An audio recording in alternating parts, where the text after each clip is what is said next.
Hello guys,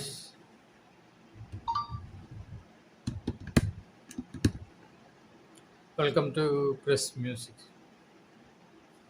ഇപ്പോൾ ഇന്ന് മലയാളം വെർഷനിൽ ഞാൻ ബാക്കിയുള്ള കാര്യങ്ങൾ അതിൻ്റെ ബേസിക്സ് പറയാൻ പോവാണ്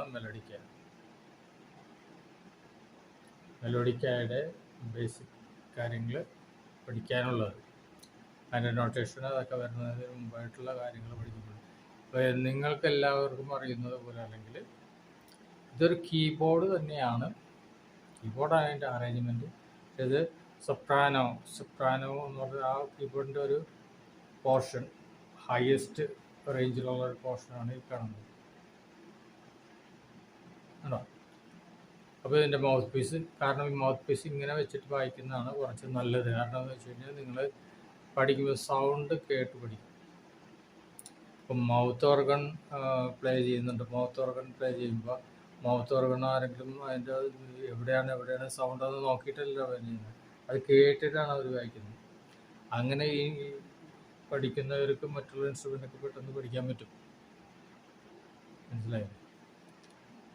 അപ്പോൾ ഇതിനകത്തുള്ള പ്രശ്നം എന്താണെന്ന് വെച്ച് കഴിഞ്ഞാൽ, പ്രശ്നമൊന്നുമില്ല. ഞാനിപ്പോൾ ഈ ഒരു ചലഞ്ചായിട്ട് എടുത്തിരിക്കുന്നത് എല്ലാവരും മെലോഡിക്ക പഠിക്കണം. കാരണം ഇത് വളരെ ചീപ്പ് ഇൻസ്ട്രുമെൻ്റാണ്. 2000-ൽ താഴെ, 1500, 1300 അങ്ങനെ പല ടൈപ്പ് ഉണ്ട്. അപ്പോൾ നിങ്ങൾ വിചാരിക്കും ഈ ഏറ്റവും വില കുറഞ്ഞത് ക്വാളിറ്റി കൊള്ളൂലാത്ത സാധനം. അതല്ല, എല്ലാം ഒരേ മെറ്റീരിയൽ ആയിരിക്കും, പക്ഷെ അകത്തുള്ള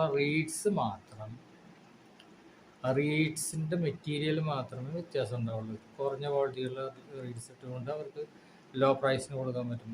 ഹൈ ക്വാളിറ്റി ഉള്ളതുണ്ട്, അതിന് യമഹയുടെ ഒക്കെ ഉണ്ട്, ഒരു 10,000 റുപ്പീസൊക്കെ വരും.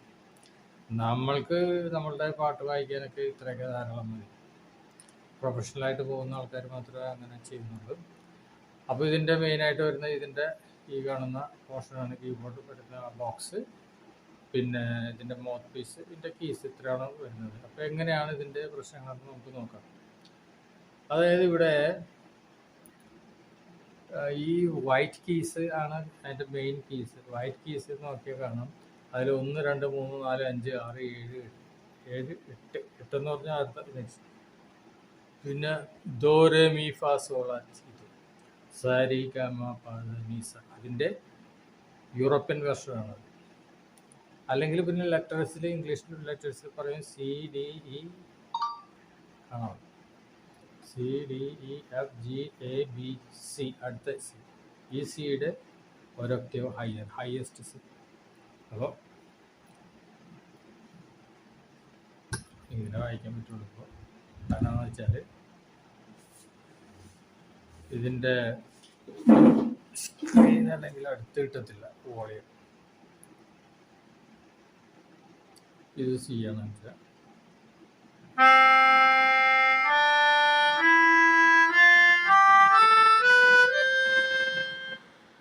അങ്ങനെ വായിക്കുന്നത്.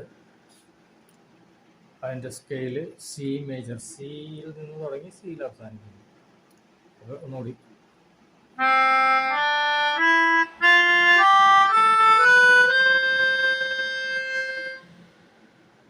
അത് തിരിച്ചു വരുമ്പോൾ ഡിസെൻഡിങ്.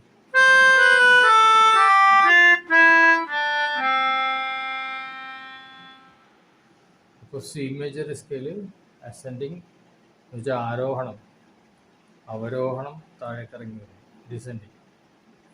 ഈ ഒരു സ്കെയിലാണ് മെയിനായിട്ട് ഫസ്റ്റിൽ നമ്മൾ പഠിക്കുന്ന ബേസിക് സ്കെയില്. ഇതാണ് നമ്മൾ പഠിക്കുന്ന ബേസിക് സ്കെയില്. അപ്പോൾ 1000 റുപ്പീസ് കൊടുത്താൽ ഒരു ഹാർമോണിക്ക കിട്ടത്തുള്ളൂ, എന്ന് വെച്ചാൽ മൗത്ത് ഓർഗൻ. അപ്പോൾ അത്രയും തന്നെ ഒരു 200 രൂപയൊക്കെ കൂടുതൽ കൊടുത്തു കഴിഞ്ഞാൽ ഇത്രയും വലിയ സാധനം കിട്ടും. ഹാർമോണിയേക്കാളും റേഞ്ച് കൂടുതലായിട്ട്, റേഞ്ച് എന്ന് വെച്ചാൽ കീസ് കൂടുതലുണ്ടാവും, മാത്രമല്ല വോളിയം കൂടുതലുണ്ടാവും. എവിടെ വേണമെങ്കിലും കൊണ്ടു നടക്കാവുന്ന ഒരു ഇൻസ്ട്രുമെൻ്റാണ് ഈ മെലഡിക്ക. സോളോ ആയിട്ട് എത്ര വേണമെങ്കിലും പ്ലേ ചെയ്യാം. പിന്നെ ഇപ്പോൾ സാക്സഫോൺ ആണെങ്കിലും സോളോ പ്ലേ ചെയ്യാം, പക്ഷേ സാക്സഫോണിൽ കോഡ് വായിക്കാൻ പറ്റത്തില്ല. അങ്ങനെ ഒരു കോഡ് വായിക്കണമെന്നുണ്ടെങ്കിൽ ഒരു 3 സാക്സഫോണെങ്കിലും വേണം ഓരോ നോട്ടും. ഇപ്പോൾ സി ഒരു സാക്സഫോൺ വായിച്ചാൽ ഈ ഒരു അടുത്തൊരു സാക്സഫോൺ വായിക്കണം, ജി വേറൊരു സാക്സഫോൺ, എന്നാലേ ഒരു കോഡ് വരത്തുള്ളൂ. അതേസമയത്ത് ഇവിടെ എങ്ങനെയല്ല, ഇവിടെ മെലോഡിക്കയുടെ കോഡെന്ന് പറഞ്ഞു കഴിഞ്ഞാൽ എന്താണ് CEG.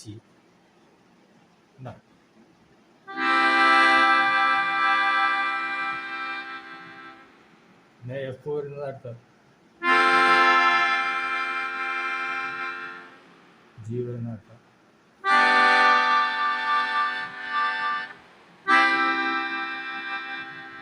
ശരിക്കും കീബോർഡിൻ്റെ കോഡ്സ് വായിക്കുന്ന പോലെ തന്നെ ഇതിൻ്റെ കോഡ്സും വായിക്കാം. അപ്പോൾ ഒരു പാട്ട് വായിക്കുമ്പോൾ അതിൻ്റെ ഇടയിൽ കൂടി കോഡ്സും വായിക്കാം. പക്ഷെ ഹാർമോണിയം പോലെ കുറേ നേരം നീട്ടി കോഡ്സൊക്കെ പിടിക്കാനായിട്ട് ഇതിനകത്ത് പറ്റത്തില്ല. എന്താണെന്ന് വെച്ചാൽ ഹാർമോണിയത്തിനകത്ത് അതിൻ്റെ എയർ കംപ്ലീറ്റ് പമ്പ് ചെയ്യുന്നത് ബെല്ലോസിലാണ്. ഇവിടുത്തെ ബെല്ലോസ് എന്ന് പറഞ്ഞാൽ നമ്മുടെ ലങ്സാണ്. ഈ ലങ്സ് വെച്ചിട്ട് വേണം നമ്മൾ ഊതാനായിട്ട്. അപ്പോൾ കുറേ നേരം അങ്ങനെ ഊതി കഴിഞ്ഞാലുള്ള അവസ്ഥ എന്ന് ആലോചിക്കുന്നത്. പക്ഷേ ഇതൊരു നല്ലൊരു എക്സസൈസാണ്, ലങ്സിന് നല്ല എക്സസൈസാണ്. നമ്മൾ കണ്ടിട്ടില്ലേ ലങ്സിൻ്റെ കപ്പാസിറ്റി ഇളക്കാനായിട്ട് നമ്മളൊരു ഇങ്ങനെ ഊതിയിട്ടൊരു ബോൾ, അതിനെന്താ ബ്രത്ത് ആൻഡ് റൈസറല്ല, അതിന് വേറൊരു പേരുണ്ടായിരുന്നു, അതിങ്ങനെ എക്സസൈസ് ചെയ്യാൻ പറയും ലങ്സിന്.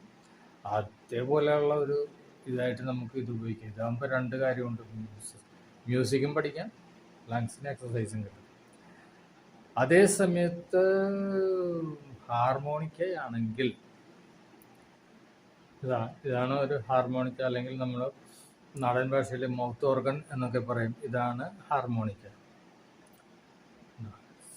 ടവർ ഹാർമോണിക്ക എന്നും പറയുന്നത്. ആർട്ടിക് എന്ന് പറഞ്ഞ കമ്പനിയുടെയാണിത്. അപ്പോൾ മൗത്ത് ഓർഗൻ ആണെങ്കിൽ നമുക്കെന്ന് വെച്ച് കഴിഞ്ഞാൽ വേറെ മൗത്ത് ഓർഗൻ പ്ലേ ചെയ്യുന്നവർ എന്നോട് ഒന്നും തോന്നരുത്. ഇത് ബ്ലോ ചെയ്യുമ്പോൾ ഒരു സൗണ്ട്, പിന്നെ ഇങ്ങോട്ട് വലിക്കണം, അങ്ങോട്ട് അടിക്കണം ഇങ്ങോട്ട് അടിക്കണം, അങ്ങോട്ട് ഓക്കെ. പക്ഷെ ഉള്ളിലേക്ക് വലിക്കുമ്പോൾ ആ എയർ കംപ്ലീറ്റ്, ഇപ്പോഴത്തെ കണ്ടീഷനിൽ എയർ എല്ലാം കണ്ടാമിനേറ്റഡ് എയറാണ്. എന്ന് വെച്ച് കഴിഞ്ഞാൽ പൊടിയും അഴുക്കും ബാക്ടീരിയസ് വൈറസ് എല്ലാം ഉള്ള സാധനമാണ് അത് ഒരു ഫിൽറ്ററും ഇല്ലാതെ നേരെ വലിച്ച് ലങ്സിലോട്ട് കൊണ്ടുവരുന്നത്. പിന്നെ അത് ഫ്ലോ ചെയ്യുന്നു.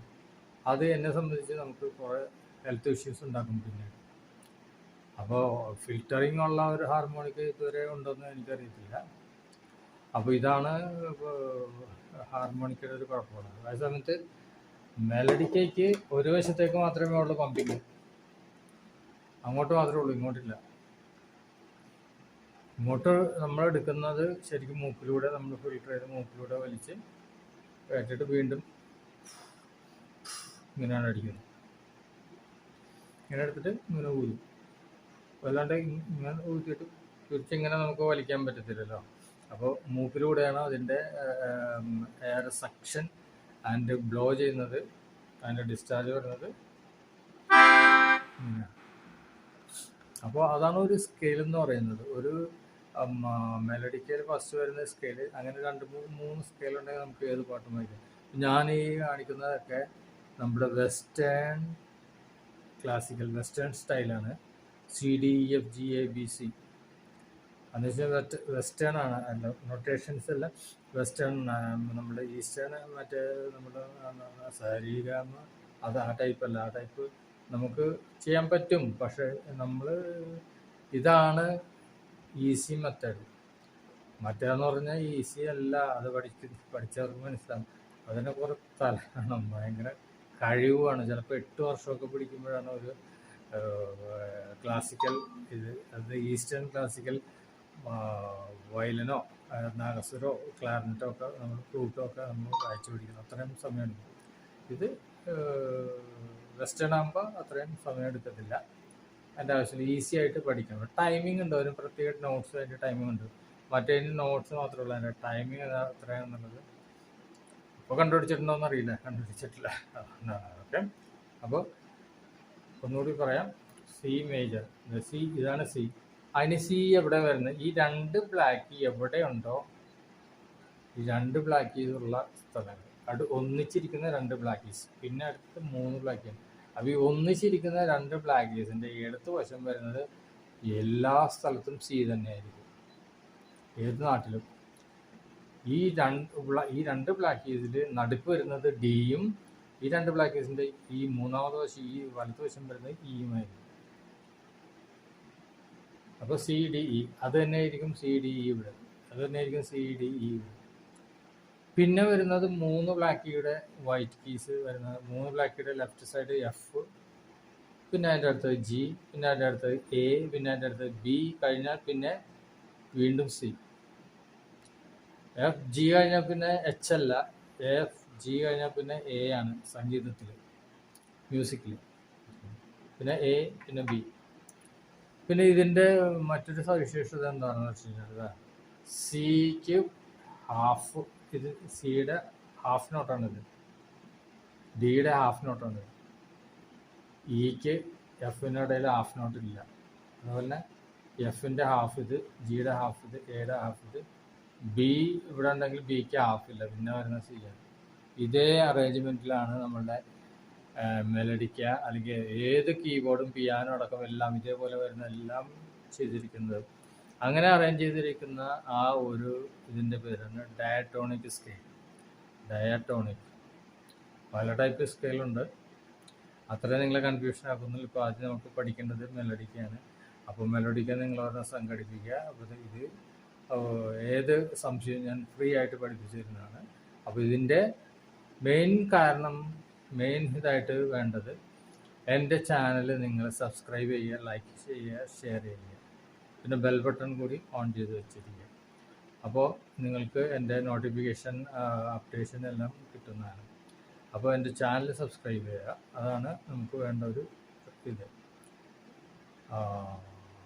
അപ്പോൾ ഒന്നുകൂടി ഞാൻ കാണിച്ചു തരാം. C major. അപ്പോൾ ഈ 3 ഫിംഗർ കൊണ്ട് ഇത് പഠിക്കുകയാണ്. പിന്നെ അടുത്തത് എഫ് വരുന്നത് ഇത്, ഈ 5 വിരൽ കൊണ്ട് പഠിക്കുക. തിരിച്ച് 5 വിരലും കൊടുക്കുക. പിന്നെ 3 വിരൽ അല്ല. അപ്പോൾ 1 2 3 1 2 3 4 5 കീബോർഡിലൊക്കെ ഇങ്ങനെ തന്നെയാണ് വരുന്നത്. അതേ ഇത് ഉപയോഗിച്ച് നമ്മൾ ചെയ്യുക. പിന്നെ ഇതിൻ്റെ ഒരു പൈപ്പ്, ഫ്ലെക്സിബിൾ പൈപ്പ് വെച്ചിട്ടുള്ള ഒരെണ്ണം ഉണ്ടാവും. അപ്പോൾ നമുക്ക് ഇങ്ങനെ പിടിച്ചാൽ മതി. ഇതാണ് അതിൻ്റെ മെത്തേഡ്. അപ്പോൾ നമുക്ക് ഇത് ഡയറക്റ്റ് ബ്ലോ ഇതിൽ കിട്ടും. മറ്റേ പൈപ്പിലൂടെ എയർ കയറിയിട്ട് വേണം ഇവിടെ എത്താൻ. അപ്പോൾ വീണ്ടും താമസം വരും. മനസ്സിലായി? താമസമല്ല, നമുക്കപ്പോൾ കുറച്ചുകൂടി എഫേർട്ട് കൂടുതൽ വരും. ആദ്യമൊന്നും അറിയില്ല, പക്ഷേ കുറേ കഴിയുമ്പോൾ എഫേർട്ട് ഇതാകുമ്പോൾ കുഴപ്പമില്ല ഡയറക്റ്റ്. പിന്നെ ഇത് വയ്ക്കുമ്പോൾ മിക്കവരും കണ്ടിട്ടുണ്ട് ഇങ്ങനെ എങ്ങനെ വേണമെങ്കിലും വയ്ക്കാം. ഇങ്ങനെ വെച്ചാലും വായിക്കാം. പക്ഷെ ഇങ്ങനെ വയ്ക്കുമ്പോൾ നമ്മുടെ കൈ നോക്കും. ഇങ്ങനെ ഇന്ന് വായിക്കുന്നതിനേക്കാൾ ഇങ്ങനെ വായിക്കുമ്പോൾ കുറച്ച് കൂടി പിടുത്തം വരും കൈ. പിന്നെ ചില ആൾക്കാർ മൗത്ത് പീസ് ഇല്ലാണ്ട് വായിക്കും. എന്തിനാന്ന് വെച്ച് കഴിഞ്ഞാൽ അതിങ്ങനെ നോക്കി വായിക്കാൻ. അപ്പം ഇങ്ങനെ നോക്കുകയും ചെയ്യാം, വായിക്കുകയും ചെയ്യും. അതൊന്നും ശരിയായ രീതിയിൽ ഉള്ള ഇതല്ല. കാരണം വെച്ചാൽ നമ്മൾ നോക്കാതെ പഠിക്കാനാണ്. അപ്പോൾ എങ്ങനെയാണ് ഇതിൻ്റെ മൗത്ത് പീസ് ഫിറ്റ് ചെയ്യേണ്ടത്? കുറച്ചിങ്ങനെ ചരിച്ച് പിടിച്ചിട്ട് മൗത്ത് പീസ് ഇങ്ങനെ വെച്ച് പുഷ് ചെയ്യുക. അപ്പോൾ ഈസി ആയിട്ട് പ്ലേ ചെയ്യുകയും ചെയ്യാം. നമ്മുടെ അക്കോർഡിയനൊക്കെ ചെയ്യുന്നത് പോലെ. അക്കോർഡിയനൊക്കെ ഇങ്ങനെ തന്നെയാണ്. അപ്പോൾ നമുക്ക് ഇത് എൻ്റെ പ്രാരംഭമായ അത് ബേസിക് സ്കെയിലാണ്, C D E F G. അപ്പോൾ ഈ നോട്ടുകൾ കൊണ്ടാണ് എന്തും വായിക്കാൻ പറ്റുന്നത്. ഒരു പാട്ട് തന്നെ വായിക്കാൻ പറ്റുന്നത്.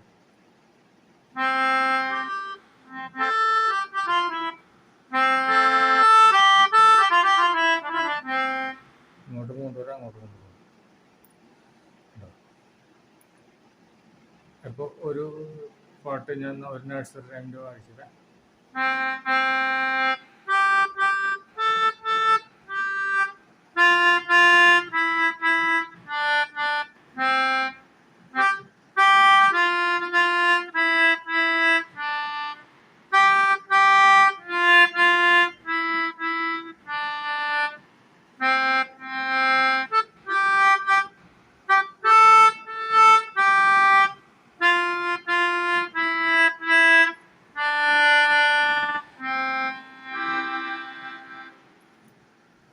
ഇത് ടിങ്കിൾ ടിങ്കിൾ സ്റ്റാറാണെന്ന് അറിയാം. ഇത് ഇങ്ങനെ കുറേയധികം പാട്ടുകളുണ്ട്. ഈസി ആയിട്ട് പാടാൻ പറ്റുന്ന പാട്ടുകളുണ്ട്. അപ്പോൾ 1-2 പാട്ടുകൾ അങ്ങനെ ഞാൻ പഠിപ്പിച്ചതിന് ശേഷം പിന്നെ നമുക്ക് മലയാളം പാട്ടുകളോ അല്ലെങ്കിൽ ഹിന്ദി പാട്ടുകളോ അല്ലെങ്കിൽ ഇംഗ്ലീഷ് പാട്ടുകളോ അതൊക്കെ നമുക്ക് പഠിക്കാൻ പറ്റും. അപ്പോൾ ആദ്യം നിങ്ങൾ ചെയ്യേണ്ടത് ഇതുപോലൊരു മെലോഡിക്ക എങ്ങനെയെങ്കിലും സംഘടിപ്പിക്കുക. പിന്നീട് ഇപ്പോഴല്ല, എൻ്റെ ഒരു 2000-ൽ കൂടുതൽ സബ്സ്ക്രൈബേഴ്സ് വരുമ്പോൾ അതിൽ നിന്ന് ഒരു 10 പേരെ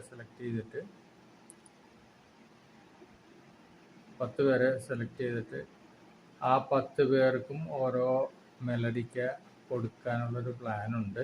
അത് നല്ലതാണ്. അപ്പം അടുത്ത ക്ലാസ്സിൽ നമുക്ക് ഇതിൻ്റെ CDFGABC വരെയുള്ള നൊട്ടേഷൻസ് ഞാൻ കാണിച്ചു തരും. അത് നിങ്ങളെ പഠിക്കാൻ കൗണ്ടിങ് ആണ് മെയിൻ.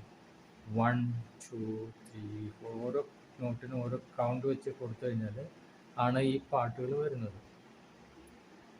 അപ്പോൾ ഇതൊക്കെ നമ്മുടെ മനോധർമ്മം അനുസരിച്ചിട്ടാണ് ചെയ്യുന്നത്. കാരണം ആദ്യമൊക്കെ ഇതൊക്കെ ഞാനും എൻ്റെ കുഞ്ഞു പ്രായത്തിലൊക്കെ പഠിക്കാൻ പോകുമ്പോഴൊക്കെ ഇതൊക്കെ ഭയങ്കര എന്തോ വലിയ ഒരു സംഭവമായിട്ട് ഞങ്ങൾക്ക് കരുതിയിരുന്നു. പക്ഷേ കാലക്രമേണ ഇതൊക്കെ പഠിച്ചു വരുമ്പോൾ സാധനം മനസ്സിലാവും. അപ്പോൾ ഇതുകൊണ്ടുള്ള ഗുണം ഒന്ന് ലങ്സിന് നല്ലതാണ്, മ്യൂസിക് പഠിക്കാം, കുറച്ച് മനസ്സിന് ഉന്മേഷം കിട്ടും. അങ്ങനെ എന്നാലും പണം ചിലവില്ല. ഇത് അൺപ്ലഗ്ഡ് ഇൻസ്ട്രുമെൻ്റാണ്. എവിടെ വേണമെങ്കിലും ഉണ്ടാകാൻ പവർ കൊടുക്കണ്ട, ബാറ്ററി കൊടുക്കണ്ട, ഒന്നും വേണ്ട. അതേ സമയത്ത് നിങ്ങളൊരു ചെറിയ കീബോർഡ് കൊണ്ടുപോകണമെങ്കിൽ അതിന് ബാറ്ററി കൊടുക്കണം, അല്ലെങ്കിൽ അഡാപ്റ്റർ കൊടുക്കണം. അല്ലെങ്കിൽ ഇലക്ട്രിക് ഗിറ്റാറാണെങ്കിൽ അതിന് അഡാപ്റ്റർ കൊടുക്കണം. അപ്പോൾ അൺപ്ലഗ്ഡ് ഇൻസ്ട്രുമെൻറ്റും പ്ലഗ്ഡ് ഇൻസ്ട്രുമെൻറ്റും തമ്മിലുള്ള വ്യത്യാസം എന്താണ്? സാക്സഫോൺ അൺപ്ലഗ്ഡ് ഇൻസ്ട്രുമെൻ്റാണ്. അതിന് വായിക്കാൻ, അതിൻ്റെ സൗണ്ട് പ്രൊഡ്യൂസ് ചെയ്യാൻ ഇലക്ട്രിസിറ്റിയുടെ ആവശ്യമില്ല, പവറിൻ്റെ ആവശ്യമില്ല. അക്കോസ്റ്റിക് ഗിറ്റാർ അതിന് ഇലക്ട്രിസിറ്റി വേണ്ട. പക്ഷേ ഇലക്ട്രിക് ഗിറ്റാർ പ്ലഗ്ഡ് ഇൻസ്ട്രുമെൻ്റാണ്, അതിന് വേണം. കീബോർഡിന് വേണം. പിയാനോ, ഒറിജിനൽ പിയാനോയ്ക്ക് വേണ്ട. ഹാർമോണിയം അതുപോലെ തന്നെ അൺപ്ലഗ്ഡ് ഇൻസ്ട്രുമെൻ്റാണ്. പിന്നെ സാക്സഫോണ്, പിന്നെ വയലിൻ, പിന്നെ അങ്ങനെ എന്തെല്ലാം ഇൻസ്ട്രുമെൻറ്റ് നമ്മൾ ഇലക്ട്രിസിറ്റി ഉപയോഗിക്കാണ്ട് വർക്ക് ചെയ്യുന്നു അതെല്ലാം അൺപ്ലഗ്ഡ് ഇൻസ്ട്രുമെൻറ്റ്. പ്ലഗ്ഡ് ഇൻസ്ട്രുമെൻ്റ് എന്ന് പറയുമ്പോൾ നമ്മൾ ഇലക്ട്രിക് ഗിറ്റാർ കൊടുക്കുന്ന അത്, പിന്നെ keyboard, electronic keyboard, electric piano, അങ്ങനെ എല്ലാം ഉള്ള പ്ലഗ്ഡ് ഇൻസ്ട്രുമെൻ്റ്. അത് ഇത് മനസ്സിലാക്കിയിരിക്കുക. അപ്പോൾ ഇത് ഒരു അൺപ്ലഗ്ഡ് ആണ്. ഇത് എവിടെ വേണമെങ്കിലും കൊണ്ടുപോകാം. ഇതിനൊരു നല്ല ക്യൂട്ട് ഒരു ബോക്സ് ഉണ്ട്. ആ ബോക്സിൽ ക്യാരി കേസ്, അതിൽ വെച്ച് എവിടെ കൊണ്ടുപോകാം, എവിടെ വേണമെങ്കിലും നിങ്ങൾക്ക് വായിക്കാം. അപ്പോൾ അത് നിങ്ങൾക്കൊരു സന്തോഷം നൽകും മനസ്സിന്. അതൊരു വളരെ ഒരു നല്ല ഒരു ഇതാണ്, നല്ലൊരു പ്രാക്ടീസാണ് ഇങ്ങനെയൊക്കെ ചെയ്യുന്നത്. അപ്പോൾ അങ്ങനെ പ്രാക്ടീസ് ചെയ്യുമ്പോൾ ആൾക്കാർ പറയും നിങ്ങൾ പാട്ട് വായിക്കും അങ്ങനെ. അപ്പോൾ അത് നമ്മൾ പഠിച്ച് നമ്മൾ തന്നെ സ്വന്തമായിട്ടൊരു പാട്ട് വായിക്കുമ്പോൾ നമുക്കൊരു പ്രത്യേക ഒരു അനുഭൂതിയും ഉന്മേഷവും ഒക്കെ ഉണ്ടാകും. അതൊക്കെ ഈ പറഞ്ഞ മാതിരി നമ്മൾ വല്ല സിനിമ ആണ്, സിഗരറ്റ് വലിക്കുകയോ അങ്ങനെയൊക്കെ ചെയ്താൽ അനുഭൂതിയൊന്നും കിട്ടില്ല. അപ്പോൾ നമ്മൾ സ്വന്തമായിട്ട് നമ്മുടെ സ്കില്ല് ഉപയോഗിക്കാൻ പറ്റുന്ന ഒരു ഇൻസ്ട്രുമെൻ്റാണിത്. മൗത്ത് ഓർഗൺ ഇങ്ങനെ തന്നെ ഇത്രയേ ഉള്ളൂ സാധനം. ഇത് പോക്കറ്റിലിട്ടുകൊണ്ട് പോകാം. പക്ഷേ ഇതിനെ ഞാൻ പറഞ്ഞ പോലെ അങ്ങോട്ടും ഇങ്ങോട്ടും വലിച്ച് നമ്മളാകെ മെനക്കെട്ട് പോകും. പക്ഷെ അങ്ങനെ ചെയ്യുന്ന ആൾക്കാരുണ്ട്, അത് നല്ല ഇതായിട്ട് ചെയ്യുന്ന പ്ലേയേഴ്സ് ഉണ്ട്. അപ്പോൾ അതും പാട്ടൊക്കെ ഇതിനകത്ത് വായിക്കും, പക്ഷെ ഇതിൽ നോക്കി വായിക്കാൻ പറ്റില്ല. അതൊരു നല്ലൊരു ഇതാണ്. അപ്പോൾ കേട്ട് വായിക്കുക, നോക്കിയല്ല വായിക്കുന്നത്, കേട്ട് വായിക്കുക. ഇതിൽ നമുക്ക് കേട്ടും വായിക്കാം, നോക്കിയും വായിക്കാം, എങ്ങനെ വേണമെങ്കിലും വായിക്കും. ഇതിങ്ങനെ വെച്ച് കഴിഞ്ഞാൽ അത് ഇതിൻ്റെ ഒരു സ്ട്രാപ്പ് കൂടെ കൊടുത്തിട്ടുണ്ട്. ഇതിങ്ങനെ വെച്ച് കഴിഞ്ഞാൽ പിന്നെ കയ്യിൽ പിടിച്ച് ചെയ്യാം, അല്ലെങ്കിൽ പൈപ്പ് കണക്ട് ചെയ്ത് ചെയ്യാം. മനസ്സിലായി? അതാണ് ഇതിൻ്റെ ഗുണം. അപ്പം മെലോഡിക്ക നിങ്ങൾ വാങ്ങിക്കും, പഠിക്കും എന്നെൻ്റെ ഒരു ആത്മവിശ്വാസം എനിക്കുണ്ട്. അപ്പോൾ എൻ്റെ എയിം എന്താണെന്ന് വെച്ച് കഴിഞ്ഞാൽ എല്ലാവരും മെലോഡിക്ക പഠിക്കുക, മെലോഡിക്ക പഠിക്കുക എന്നുള്ളതാണ്. എല്ലാവരും പഠിക്കണം. ഗിറ്റാറ് മറ്റുള്ള സാധനങ്ങളൊക്കെ എല്ലാവരും പഠിക്കാം. അതിനകത്ത് എൻ്റെ ചാനലിൽ തന്നെ ഉണ്ട്. പക്ഷേ അത് കോസ്റ്റ്ലി ആയതുകൊണ്ട് ആൾക്കാർ ചോദിക്കും എത്രയാണ് വില എന്ന് പറയുമ്പോൾ തന്നെ അവർ പിന്നെ നിർത്തും. പിന്നെ അത് കൊണ്ടു നടക്കാനൊക്കെ ബുദ്ധിമുട്ട് ഇതുണ്ടാവും. ഇത് വെറുതെ സിമ്പിളായിട്ട് എവിടെ വേണമെങ്കിൽ നമുക്ക് കൊണ്ടു നടക്കാം. ഏതെങ്കിലും ഒരു ചെറിയ ബർത്ത്ഡേ പാർട്ടിയോ അങ്ങനെ എന്തെങ്കിലുമൊക്കെ ഉണ്ടെങ്കിൽ അതിനകത്തൊക്കെ ട്രൈ ചെയ്യാം. അപ്പോൾ അതൊക്കെ നമ്മളുടെ ഇൻട്രസ്റ്റ് പോലെ ഇരിക്കും. അപ്പോൾ ഇത്രയും നിങ്ങൾ ഈ വീഡിയോ വാച്ച് ചെയ്ത് കണ്ടതിൽ വളരെ സന്തോഷം. അപ്പോൾ ഇനി അടുത്ത എപ്പിസോഡിൽ നമുക്ക് നൊട്ടേഷൻസും കാര്യങ്ങളൊക്കെ എങ്ങനെയാണ് അതിൻ്റെ പാട്ട് വരുന്നത് എങ്ങനെയാണെന്നൊക്കെ വായിക്കും. അപ്പോൾ അങ്ങനെ കുറച്ച് നഴ്സറി റൈംസ് പോലെ 2-3 പാട്ടുകൾ സിമ്പിൾ തരും. പിന്നെ നമുക്ക് മലയാളം പാട്ടുകളൊക്കെ തന്നെ ഇത് വായിക്കാം. അതിൻ്റെ ഒരു റെട്രോ വേർഷൻ എന്നാണ് ഏറ്റവും പെട്ടെന്ന് വായിക്കുന്നത്. എന്ന് വെച്ച് കഴിഞ്ഞാൽ ഇതിൻ്റെ CDEF ഇങ്ങനെയുള്ള ലെറ്റേഴ്സ് വെച്ച് എഴുതുന്നതാണ് റെട്രോ വേർഷൻ എന്ന് പറയുന്നത്. മറ്റൊരു നൊട്ടേഷൻ വേർഷൻ എന്ന് വെച്ച് കഴിഞ്ഞാൽ നോട്ട്സ് ഇങ്ങനെ രാജ്യത്ത് പോയാലും അവിടെ നമുക്ക് ആ പാട്ട് അറിയില്ലെങ്കിൽ ആ പാട്ട് നമുക്ക് അറിയുന്നില്ല എങ്കിലും വെറുതെ നൊട്ടേഷൻസ് കണ്ടുകഴിഞ്ഞാൽ ആ നൊട്ടേഷൻസ് നോക്കിയിട്ട് നമുക്ക് അത് പ്ലേ ചെയ്യാൻ പറ്റും. പാട്ട് എന്താണെന്ന് നമുക്കറിയണ്ട. അത് ഏത് നാട്ടുകാരനായാലും നമ്മുടെ മലയാളം പാട്ടായാലും അവർക്ക് വായിക്കാൻ പറ്റും. റഷ്യക്കാരന് വായിക്കാം, റഷ്യക്കാരൻ്റെ പാട്ട് നമുക്ക് വായിക്കാം. അത് ഈ നൊട്ടേഷൻ എല്ലായിടത്തും കോമൺ ലാംഗ്വേജാണ്. അതേ സമയത്ത് റെട്രോ വേർഷൻ എന്ന് പറഞ്ഞാൽ നമ്മൾ ABCD എഴുതുന്നത് അത് നമ്മൾ പാട്ട് നമുക്ക് അറിയാം, കേട്ടിട്ടുണ്ട്. അപ്പോൾ അതനുസരിച്ചിട്ട് നമ്മൾ ആ നോട്ട്സ് പ്ലേ ചെയ്യുന്നു. അപ്പോൾ ആ പാട്ട് തന്നെ വരും. അതാണ് അതിൻ്റെ വ്യത്യാസങ്ങൾ. അപ്പോൾ റെട്രോ വെർഷനിലും കുറേ അധികം ഹിന്ദി സോങ്സിൻ്റെയും തമിഴിൻ്റെയൊക്കെ ബുക്കുകളൊക്കെ വാങ്ങിക്കാൻ കിട്ടും. അപ്പോൾ മെയിനായിട്ട് നമ്മളൊരു സംഗീതം പഠിച്ചൊരു ആസ്വാദകനാകുക, അതാണ് മെയിനായിട്ട് ഇതിൻ്റെ ലക്ഷ്യം. അപ്പോൾ നിങ്ങൾ ഇത്ര നേരം എൻ്റെ വീഡിയോ കണ്ടതിന് വളരെ നന്ദി. സബ്സ്ക്രൈബ് ചെയ്യാൻ മറക്കരുത്. Okay, thank you.